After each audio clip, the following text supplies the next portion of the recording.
Da na današnjem sljedećem odboru među ostalim temama bilo je i plan aktivnosti i prijedlog inicijativa, odnosno paketa određenih reformi koje želimo uputiti prije svega u javni prostor Republike Hrvatske kako bi sa ciljem zapravo kako bi javnost, stručna javnost se očitovala, diskutirala ili isto da iznjedri najkvalitetnije moguće prijedloge koji imaju jasan cilj, povećanje kvalitete i standarda života naših građana.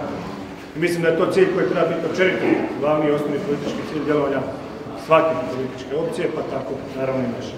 Konkretno, radi se o prijedlozima koji idu u sferu radnog zakonodavstva, mirovinske reforme, porezne reforme, odnosno pojedinačno jedne porezne reforme. Što se tiče radnog zakonodavstva, naš prijedlog je da se ide u smanjenje radnog satnice u radnom tjednu, dakle sa obvezno 40 sati koji se smatra puno radno vrijeme na 36, opcionalno 32.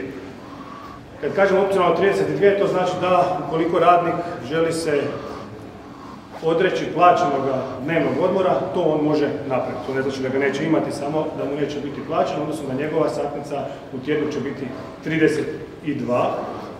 A s time to radimo zapravo kako bi potaknuli i otvorili mogućnost da do sadašnjeg maksimuma koji je bio, znači potencijalno 24, odnosno 28 sati tjedno, može raditi od drugog poslodavca.